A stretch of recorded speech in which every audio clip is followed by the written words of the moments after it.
Cerita, kisah di balik gempa Lombok. Allah akan menurunkan gempa di Lombok, karena Lombok banyak kemaksiatan merajalela.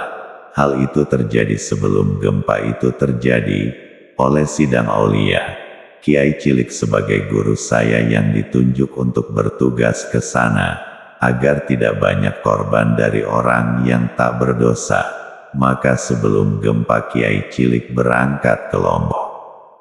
Setiap Allah menurunkan azab atau ujian, sebenarnya azab itu tak sebesar yang terjadi.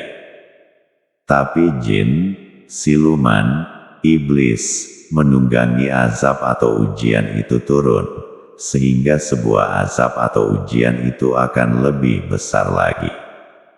Ketika Kiai Cilik ke Lombok, salah satu yang dilakukan adalah meredam agar tidak banyak korban. Caranya dengan memperingatkan penguasa-penguasa gaib Lombok agar tidak turut campur dengan turunnya azab atau ujian itu. Yang didatangi salah satunya penguasa Gunung Rinjani, yaitu Dewi Anjani.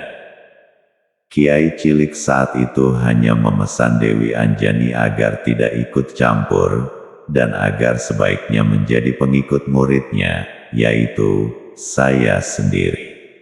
Sementara saya sendiri dapat tugas lain waktu itu, jadi tidak ikut mengurusi soal Lombok. Kiai Cilik sudah pulang dari Lombok sebelum gempa. Sementara, ternyata Dewi Anjani yang berkehendak menguasai seluruh Lombok, dengan menyuruh anak buahnya untuk mempengaruhi orang agar di mana-mana orang berzina, agar Allah makin besar menurunkan azab. Di Gunung Rinjani itu ternyata dibagi dua, sebagian dikuasai siluman bernama Raden Anom dan sebagian dikuasai Dewi Anjani. Gempa di Lombok pun berulang-ulang.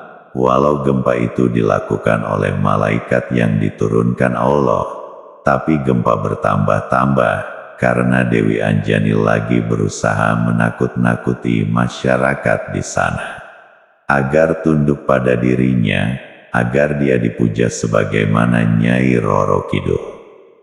Saya didatangi Syekh Abdul Qadir Jailani. Kiai, tolong diselesaikan itu permasalahan gempa Lombok. Perintah beliau kepada saya. Bukankah guru saya sudah ditugaskan ke Lombok ya Syekh? Tanya saya. Iya sudah, tapi kelihatannya penguasa gaib di sana mengambil kesempatan atas turunnya ujian dan azab di Lombok, sehingga gempa terus-menerus. Siap Syekh. Akan saya laksanakan, akan saya panggil penguasa di sana. Saya panggil penguasa di sana, khususnya penguasa Gunung Rinjani, tapi yang datang malah lelaki tinggi gagah, bukan Dewi Anjani.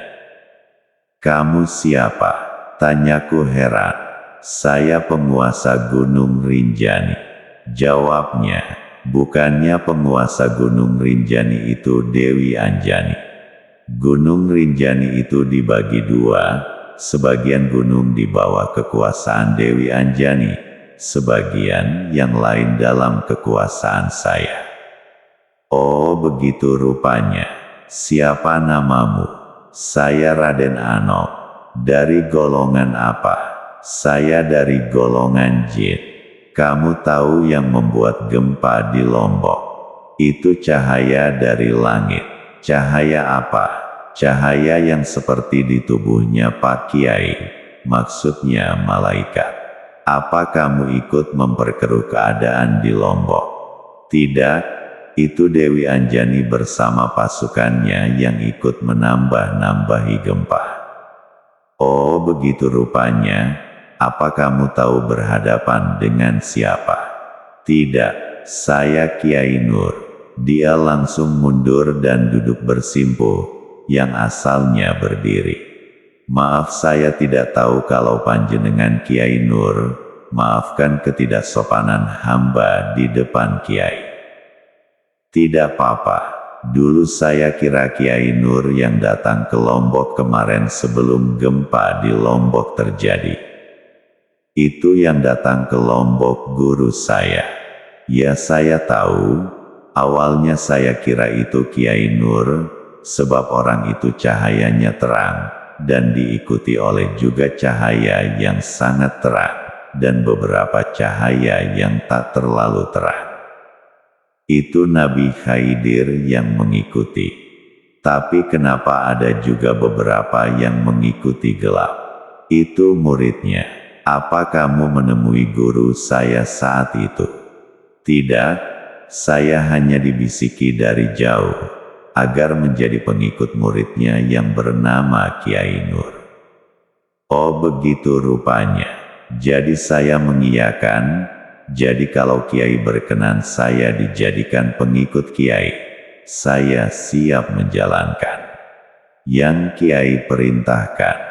Lalu saya muslimkan dia, karena belum muslim. Kemudian saya memanggil Dewi Anjani menghadap. Siapa kamu berani-berani memanggil saya menghadap? Tanyanya sinis. Lalu dia melihat penguasa Lombok yang lain di situ juga. Kamu juga di sini. Dewi Anjani marah dan mau memukul Raden Anom. Dewi Anjani, kalau mau menyerangnya, sebaiknya adu kesaktian dulu denganku, karena ini rumahku, jadi tamuku dalam perlindunganku. Awas kau, ancamnya pada Raden Anom. Nampaknya Raden Anom kalah sakti dengan Dewi Anjani, sehingga dia takut dan gentar. Dewi Anjani, apa kamu tidak mendapatkan pesan dari guru saya Kiai Cilik? Siapa itu? Orang yang sebelum gempa datang ke Lombok. Oh orang itu. Ya saya dapat. Apa pesannya? Saya disuruh tunduk kepada Kiai Nur. Enak saja, nyuruh-nyuruh saya tunduk.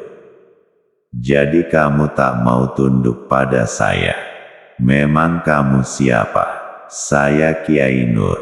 Hahaha, saya tidak akan tunduk pada siapa saja. Saya hanya akan tunduk dengan orang yang bisa mengalahkan saya. Oh begitu? Kalau begitu mari kita diadu kesaktian kita. Dia mulai menyerang, tapi sia-sia. Gini saja, aku yang menyerangmu. Kamu boleh menahan kalau bisa. Lalu saya hajar dia habis-habisan, agar jera, saya ikat dan akan saya masukkan neraka.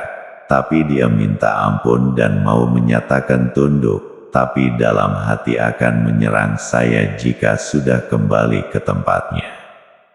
Kamu mau menyerang saya nanti kalau sudah kembali. Kata siapa? Bukankah itu kata di dalam hatimu sendiri? Jika kamu mau menyerang saya, jika mau akan saya ratakan Gunung Rinjani, tak jadi gunung lagi, tapi jadi dataran. Lalu saya bariskan pasukan malaikat saya. Dewi Anjani malah gereng-gereng siap menyerang pasukan malaikat saya, matanya mendelik-delik menebarkan kebencian iblis. Hei, Dewi Anjani, jika kamu tidak bersikap baik, tapi bersikap bermusuhan, maka akan aku musnahkan kamu. Karena masih sikap menantang, maka ku lempar ke neraka. Lalu Raden Anom saya suruh menjadi penguasa di Gunung Rinjani, dan permasalahan selesai setelah semua anak buah Ratu Anjani saya lempar ke neraka semua. Sang Kiai